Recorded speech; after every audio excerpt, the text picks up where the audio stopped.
एक दिन वहाँ पर जैन नाम का साइंटिस्ट अपनी पत्नी के हाथ में एक बच्चा पकड़ाता है जिस पर वो कुछ महीनों से एक्सपेरिमेंट कर रहा है। जैन ने इस बच्चे में इतनी शक्तियां भर दी है कि अब यही बच्चा शिटॉन प्लेनेट को स्कॉर्बा से बचा सकता है। लेकिन स्कॉर्बा को इसका पता चल गया है और वो इनकी लैब की ओर आ रहा है। बच्चे को स्कॉर्बा से बचाने के लिए जैन उसको एक छोटे से एयरक्राफ्ट में पृथ्वी पर यूएसए की ओर भेज देता है। जब स्कॉर्बा और उसकी बेटी अगाथा वहाँ पर आते हैं तो अगाथा जैन का माइंड रीडिंग करके सच्चाई का पता लगा लेती है। अब स्कॉर्बा उस बच्चे को पकड़ने के लिए अपनी बेटी को एक स्पेसक्राफ्ट में यूएसए भेजता है, लेकिन बच्चे का स्पेसक्राफ्ट एक सैटेलाइट से टकरा जाता है और उसकी डायरेक्शन चेंज हो जाती है। अब वो यूएस नहीं स्पेन जा रहा है, पर अगाथा यूएसए की ओर बढ़ती है। बच्चा स्पेन के गांव में लैंड करता है और उसको एक कपल अडॉप्ट कर लेते हैं। हालांकि उन्हें उसकी मूंछें बड़ी अजीब लगती है, फिर भी उसका नाम जुआन लोपेज रखते हैं और स्पेसक्राफ्ट के साथ उसे अपने घर की ओर लेके आ जाते हैं। वे स्पेसक्राफ्ट को अपने गैरेज में छुपा देते हैं ताकि किसी को कुछ पता न चले। फिर वे उसे अपने बच्चे की तरह पालने लग जाते हैं और बहुत ही जल्दी उन्हें जुआन की सुपर पावर्स का पता भी चल जाता है। वे जब भी उसकी मूंछें शेव करते हैं तो वो तुरंत फिर से उगने लग जाती हैं। उसके पास सुपर स्ट्रेंथ, सुपर स्पीड और एक्सरे विजन होता है। वो पानी को फूंक मारकर उसको फ्रीज कर सकता है, लेकिन उसकी क्षमताओं को देखकर सभी उसे मॉन्स्टर समझते हैं। अब वो 10 साल का हो गया है, लेकिन उसका अभी भी कोई दोस्त नहीं है। उसके पेरेंट्स उसको दिलासा देते हैं कि अगर तुम किसी और देश में होते तो लोग तुम्हें बहुत रिस्पेक्ट करते, लेकिन स्पेन के लोगों को इतना शक्तिशाली बच्चा पसंद नहीं है। इस तरह वक्त बीतता जाता है और अब जुआन 30 साल का हो गया है। अब वो एक बड़ी सिटी में रहता है और किसी को अपनी अपार शक्ति का प्रदर्शन नहीं दिखाता। वो एक नॉर्मल आदमी की तरह जीने लग जाता है। एक दिन उसका बेस्ट फ्रेंड और सुपरवाइजर जेमी उसे कॉल करके पूछता है कि तुम अब तक ऑफिस क्यों नहीं पहुंचे। जॉन कहता है कि मैं तो कब का ऑफिस आ गया हूँ। ये कहकर वो कॉल काट देता है और अपनी सुपर स्पीड की मदद से 1 सेकंड में तैयार होकर सीधे ऑफिस पहुंच जाता है। जेमी के आने से पहले वो अपनी कुर्सी पर बैठा काम कर रहा होता है। जेमी उसे कहता है कि मैं कुछ लोगों का इंटरव्यू लिया था, उसमें एक लड़की मुझे बहुत पसंद आई और वैसे भी इंटरव्यू तो डेटिंग का एक बहाना था यार, मैं उसको एक वेलकम पार्टी देना चाहता हूँ। तो जॉन कहता है कि ये कोई कॉलेज नहीं जो फ्रेशर को वेलकम पार्टी दोगे, इस ऑफिस की हिस्ट्री में कभी ऐसा हुआ नहीं है। ये कहकर वो नाश्ता करने चला जाता है और तभी वो अपने एक्सरे विजन का इस्तेमाल करके देखता है कि जेमी जिस न्यू एम्प्लॉय की बात कर रहा था वो लूजिया है, जो जॉन के साथ यूनिवर्सिटी में पढ़ती थी। वो लूजिया के लिए दरवाजा खोलता है और बड़ा खुश होता है कि लूजिया उसको नहीं भूली। उसको देखते ही जॉन उसे वेलकम पार्टी के लिए इनवाइट करता है। जॉन जेमी को एडवाइस देकर आया था कि पार्टी वार्टी कुछ नहीं होगी, लेकिन ये खुद यहाँ पर शुरू हो गया। ऑफिस आवर्स के बाद वो एक छोटी वेलकम पार्टी रखते हैं जिसमें ऑफिस का और कोई शामिल नहीं होता, सिर्फ जॉन, जेमी, लूजिया और 2 हाउसकीपर्स होते हैं जिन्हें जेमी ने जबरदस्ती पार्टी के लिए रोक के रखा था। अब लूजिया रेस्टोरेंट में जाने के बहाने वहाँ से बाहर भाग जाती है तो जॉन अपना एक्सरे विजन से उसको देखता है और उसकी बातें भी सुन पाता है। वो अपने फ्रेंड को बताती है कि जेमी तो मेरे पीछे पड़ गया, लेकिन शुक्र है यहाँ जॉन भी है। ये सुनकर जॉन डिसाइड करता है कि वो कभी लूजिया को जेमी के साथ अकेला नहीं छोड़ेगा। हालांकि जेमी उसको घर जाने को कहता है, लेकिन जब जॉन आइस लेने जाता है तो लूजिया पार्टी से चली जाती है। अब जॉन अपनी सुपर स्पीड की मदद से जल्द ही सब स्टेशन पहुंच जाता है जहाँ लूजिया ट्रेन का वेट कर रही होती है। फिर दोनों एक रेस्टोरेंट जाकर पिज्जा ऑर्डर करते हैं। तभी वहाँ पर कुछ टीनेजर्स आ जाते हैं और गेम खेलते हुए चिल्लाने लगते हैं। लूजिया को डांटती है और अपने पर्स से एक लड़के को मारती भी है क्योंकि वो लूजिया की इंसल्ट कर रहा था, लेकिन वे लूजिया को फिर भी चिढ़ाते हैं। अब एक लड़का जॉन के पीछे घोड़ा बनकर बैठ जाता है और दूसरा ऐन वक्त उसको धक्का देकर गिरा देता है और फिर जॉन भी गुस्से में फर्श का टाइल तोड़ने लगता है, लेकिन अपने आप को वो कंट्रोल कर लेता है ताकि लूजिया को उसकी शक्तियों का पता न चले। अब स्टेशन में वेट करते हुए वो अपने पिता की बातों को याद करता है। उसे लगता है कि अपनी शक्तियां छुपाकर जीना भी कोई जीना है।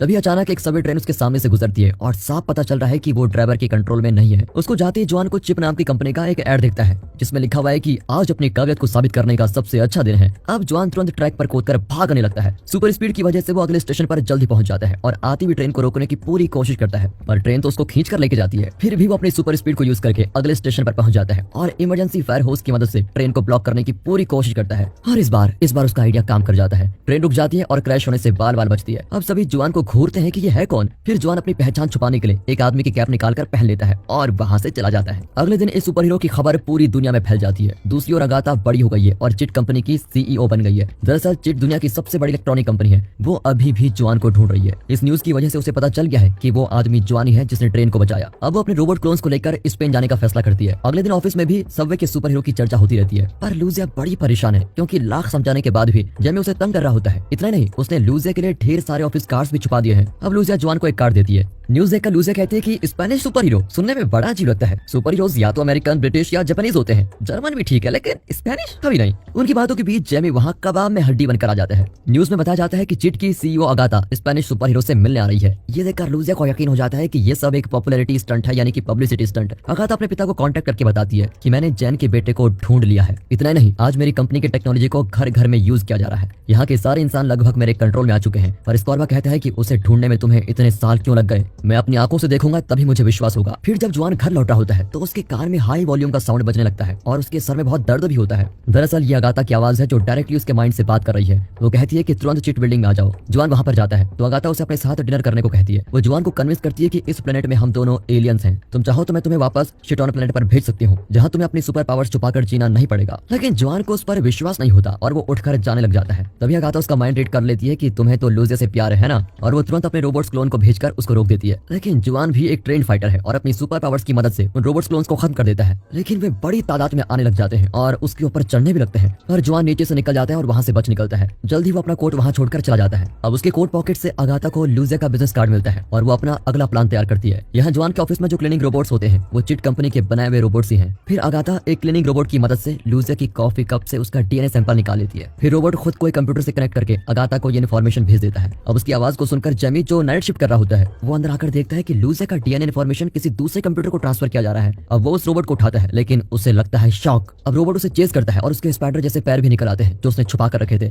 जेमी घबराकर हाउसकीपर्स को बुलाता है और तीनों मिलकर रोबोट को लगातार पीटते हैं। आखिर वो पूरी तरह टूट जाता है, लेकिन तब तक लूजिया के डीएनए की पूरी इन्फॉर्मेशन ट्रांसफर हो जाती है। जेमी लूजिया को वार्न करना चाहता है लेकिन वो फोन नहीं उठाती। यहाँ जवान भी लूजिया को ढूंढ रहा होता है क्योंकि उसने लूजिया के साथ डिनर करने का वादा किया था, लेकिन जा नहीं पाया। इतने में लूजिया रेस्टोरेंट से आ ही जाती है और उसने आज बहुत पी रखी है। जवान उससे माफी मांगता है लेकिन वो जवान को अपने साथ रात बिताने को कहती है। जवान कहता है कि तुम अपने होश में नहीं हो और मैं तुम्हारी हालत का फायदा नहीं उठाना चाहता। अब वो उसे बुज़दिल कहती है, उसे गलत साबित करने के लिए। फिर जवान उसको किस कर देता है। यहाँ जेमी ये सीन देख लेता है और उसको बहुत बुरा लगता है। बेचारा लूजिया को वार्न करने के लिए रोबोट लेकर आया था और तभी वहाँ पर आगाथा आ जाती है और जेमी का माइंड रीड करती है। उसे पता चल गया है कि जेमी भी लूजिया से प्यार करता है, इसीलिए वो इस बात का फायदा उठाती है। वो जेमी को लालच देती है कि मैं लूजिया जैसी एक क्लोन बना सकती हूँ और अगर तुम मेरी मदद करोगे तो असली लूजिया तुम्हारी हो जाएगी। अगले दिन जवान अपने पेरेंट्स के घर पर जाता है और उनसे पूछता है कि असल में मैं हूँ कौन। पहले तो वे जवाब नहीं देना चाहते थे, लेकिन बाद में वे सच बता ही देते हैं कि हाँ तुम एक एलियन हो। फिर वे उसे स्पेसक्राफ्ट भी दिखाते हैं जिसके अंदर बैठकर वो पृथ्वी पर लैंड हुआ था। जवान एक बटन दबाता है तो जैन का होलोग्राम उसको सब कुछ एक्सप्लेन करता है। वो बताता है कि तुम्हें शिटोन वापस आकर हमारे प्लेनेट को स्कॉर्बा से बचाना है। जवान की माँ कहती है कि तुम एक सुपर हीरो हो और तुम्हें जाकर शिटोन को बचाना चाहिए। वो स्पेसक्राफ्ट से उसका कॉस्ट्यूम निकालती है और जवान के लिए एक सुपर हीरो ड्रेस भी बनाकर देती है। माँ ये लाल तौलिया मेरे पीछे क्यों लटक रहा है, मैं उड़ना तो जानता ही नहीं। बेटा एक बार कोशिश तो करो। इस तरह उसको हिम्मत देकर उसके पेरेंट्स छत पर भेज देते हैं। वो बेचारा भी भगवान भरोसे कूद जाता है और धड़ करके जमीन पर गिरता है, लेकिन उसको कुछ नहीं होता। वो उठकर चलने लगता है। तभी कुछ बच्चे उसके कॉस्ट्यूम का मजाक उड़ाते हैं। उन्हें चिढ़ाने के लिए जवान अपनी उंगलियों से सींग जैसी मुद्रा बनाता है और तभी उसके पैर जमीन से ऊपर उठते हैं। ये देखकर तो बच्चे भाग ही जाते हैं। जब जवान दोनों हाथों में वही मुद्रा बनाता है तो वो रॉकेट की तरह उड़ने लगता है, पर वो अपनी स्पीड को कंट्रोल नहीं कर पाता और पानी में गिर जाता है। दूसरी बार वो किसी आइलैंड पर जाकर गिरता है। थर्ड चांस में वो अपने घर पहुंचता है, लेकिन दरवाजे से नहीं खिड़की से। उसकी माँ उसके सुपर हीरो ड्रेस के ऊपर दूसरे कपड़े पहनाती है और तभी लूजिया जैसी दिखने वाली रोबोट क्लोन वहाँ पर पहुंच जाती है। जवान को उसका बर्ताव अजीब लगता है, लेकिन वो इस बात को इग्नोर कर देता है और उसे अपने कमरे में लेके जाता है। फिर जवान उसे अपने बारे में सारी सच्चाई बता देता है। तब लूजिया रोबोट बिल्कुल वही कहती है जो अगाथा चाहती है। वो जवान को कन्विंस करती है कि तुम्हें अपने प्लेनेट में लौटकर अपने लोगों की मदद करनी चाहिए। वैसे जवान कल रात के किसके बारे में सोच रहा होता है और लूजिया को छोड़कर नहीं जाना चाहता। अब जेमी रोबोट का कंट्रोल अपने हाथ में ले लेता है और उसके मुंह से कहलवाता है कि तुम्हारा किस एकदम बेकार था और मुझसे फ्लर्ट करके तुमने अपने दोस्त जेमी को धोखा दिया है। ये सुनकर जवान को अपनी गलती का एहसास हो जाता है और वो कहता है कि तुम बिल्कुल ठीक कहती हो। पृथ्वी पर वो मेरा इकलौता दोस्त है। उसकी फीलिंग्स को ठेस पहुंचाकर मैंने बहुत बुरा किया। मैं उससे माफी जरूर मांगूंगा। अब उसकी बातें सुनकर जेमी बहुत इमोशनल हो जाता है और इस प्लान को आगे नहीं बढ़ाना चाहता। अब अगाथा अपना प्लान भी शुरू करती है जिसमें लूजिया रोबोट जवान को किस करने के बहाने उसको एक तगड़ा पंच मारती है। वो दीवार तोड़कर नीचे हॉल में जाकर गिरता है। अब जवान बड़ी मुश्किल से अपना नॉर्मल कपड़े उतारकर सुपर हीरो के कॉस्ट्यूम में आ जाता है। फिर लूजिया रोबोट और जवान की लड़ाई शुरू हो जाती है। लड़ाई के बीच जवान की माँ लूजिया रोबोट को डिस्ट्रैक्ट करती है और मौका पाकर जवान लूजिया रोबोट का सर ही उड़ा देता है। अगाथा का ये प्लान भी फ्लॉप हो चुका है। अब वो जेनी की मदद से असली लूजिया को यहाँ लाना चाहती है, लेकिन जेमी उसका साथ देने से इनकार कर देता है। उसका माइंड रीड करके अगाथा को पता चलता है कि उसने जवान को वार्न कर दिया है। फिर वो जेमी को बंदी बना लेती है। जवान लूजिया को कॉल करके पता लगाता है कि वो बार्सिलोना में है। फिर जवान तुरंत उड़कर वहाँ पहुंच जाता है। वो लूजिया को सब कुछ सच बताता है, लेकिन वो जवान पर विश्वास ही नहीं करती। अपनी बात को साबित करने के लिए वो पब्लिक में अपनी ड्रेस उतार देता है और सुपर हीरो ड्रेस में उड़ने की कोशिश करता है। पर तभी सुपर हीरो कॉस्ट्यूम में कुछ आदमी वहाँ कर उसको रोक लेते हैं और कहते हैं कि यहाँ काम करने के लिए तुम्हें हमारे बॉस से परमिशन लेनी पड़ेगी। इसी बीच चिट के लोग लूजिया को किडनैप करके लेके जाते हैं। जवान उसकी मदद के लिए भागता है, लेकिन नकली सुपर हीरोज उसका रास्ता रोक देते हैं। तभी अगाथा फिर एक और बार उसके दिमाग में बोलने लगती है कि अब लूजिया मेरे कब्जे में है और तुम जानते हो कि तुम्हें कहाँ आना है। जवान उन आदमियों से लड़ने की पूरी कोशिश करता है, लेकिन इसी बीच वे आपस में लड़ने लगते हैं। मौका पाकर जवान वहाँ से उड़न छू जाता है। फिर वो सीधे चिट ऑफिस में पहुंचता है जहाँ लूजिया और जेमी को बांध कर रखा गया है। दोनों जवान को खबरदार करते हैं कि एलिवेटर से बाहर मत निकलो, ये अगाथा का ट्रैप है। लेकिन जवान अपने दोस्तों को बचाने के लिए निकल जाता है। तभी बड़े स्पीकर से बहुत हाई पिच में आवाजें आती है और जवान के कान में तेज दर्द होने लग जाता है। अपने दोस्त को तड़पते हुए देखकर जेमी लूजिया से कहता है कि क्या तुम मूवीज नहीं देखती? इस सिचुएशन में तुमको एक मोटिवेशनल स्पीच देनी होगी जिससे लुआन की हिम्मत बनी रहे। अरे उसे बताओ कि तुम उसे कितना प्यार करती हो, कुछ तो बोलो यार, वरना मेरा दोस्त मारा जाएगा। लेकिन सारी कोशिश बेकार जाती है। अब जेमी जवान को इंसल्ट करता है कि तुम सुपर हीरो नहीं सुपर जीरो हो जो इतनी सी आवाज को सह नहीं सकते। ये सुनकर तो जवान के अंदर अपनी सुपर हीरो की आग जग जाती है। अब जेमी और लूजिया रियलाइज करते हैं कि ये दूसरे सुपर हीरोज की तरह नहीं है जो प्रशंसा से काम चलाते हैं। इसकी जितनी ज्यादा इंसल्ट करो ये उन्हें गलत साबित करने के लिए अपनी ताकत दिखाएगा। इस सच्चाई को जानने के बाद तो लूजिया भी जवान की खूब इंसल्ट करती है। इंसल्ट पे इंसल्ट काम कर जाती है और जवान अपनी पूरी ताकत लगाकर एक दीवार को तोड़ देता है। फिर वो दोनों को लेकर वहाँ से उड़ जाता है और उन्हें अपने घर लेके जाता है। लेकिन अगाथा को इस बारे में कुछ पता नहीं होता क्योंकि इस वक्त वो सिक्योरिटी कैमरास पर अपने पिता स्कॉर्बा को आते हुए देख रही रही है। लेकिन स्कॉर्बा के पास इमोशनल होकर अपनी बेटी को गले लगाने में कोई इंटरेस्ट नहीं है। वो सिर्फ जॉन के बारे में पूछता है। अगाथा उसे अपने मेन चैम्बर में लेके जाती है, लेकिन वो तो बच निकले। अब स्कॉर्बा अगाथा को ताने मारता है कि मुझे पता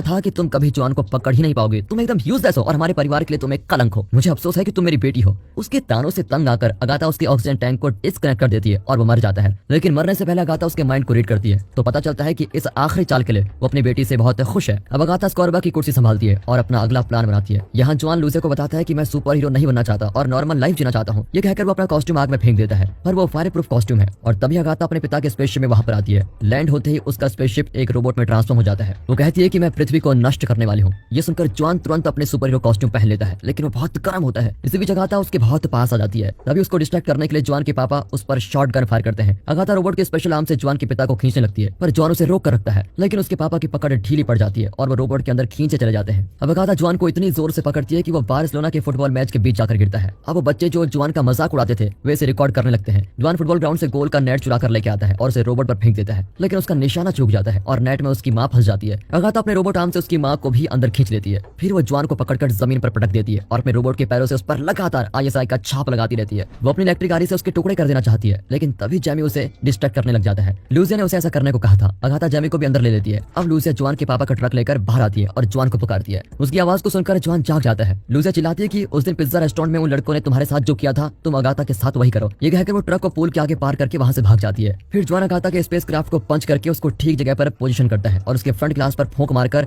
बर्फ जमा कर देता है। फिर वो उसको धक्का देता है और रोबोट ट्रक से टकराकर पूल में गिर जाता है। इस तरह स्पेस क्राफ्ट डैमेज हो जाता है। जॉन के पेरेंट्स और जेमी पूल से बाहर निकलते हैं, लेकिन सब बिल्कुल ठीक होते हैं। अगाथा भी पानी से बाहर निकलती है। जॉन की माँ उससे विनती करती है कि तुम जाकर अपने प्लेनेट को बचाओ। मेरा आशीर्वाद हमेशा तुम्हारे साथ है बेटा। बेटा एक माँ की ममता। अरे सुनो माँ, ज्यादा डायलॉग मत झाड़ो प्लीज। ना तुम निरूपा रॉय हो और ना ही अमिताभ बच्चन। मैंने सब कुछ प्लान कर लिया है, तुम अपनी ममता अपने पास रखो। कई दिन बाद अगाथा अपने पिता के स्पेसशिप में शिटॉन पहुंच जाती है और उसके साथ होता है वो नकली सुपर हीरो जो पार्क में काम किया करता था। अगाथा सबको बताती है कि यही जॉन है और आज से ये इस प्लेनेट का लीडर है। पृथ्वी पर जॉन अब एक सर्टिफाइड सुपर हीरो है, लेकिन पब्लिक और मीडिया उसे ज्यादा पसंद नहीं करती। वो और लूसिया डेटिंग करने लगे हैं, लेकिन जॉन सुपर हीरो की ड्यूटी पूरी कोशिश करके निभाता है और हमेशा डेट के लिए लेट पहुंचता है और लूसिया की डांट खाता है। एक वेटर उन्हें बताता है कि किसी ने आपका बिल पे कर दिया और तभी एक आदमी जॉन को पुकारता है और कहता है कि मैं तुम्हारा एहसान कभी नहीं भूलूंगा। ये कहकर वो गायब हो जाता है और अपने पीछे एक चुस्नी छोड़ देता है। और इसी के साथ ये मूवी यहाँ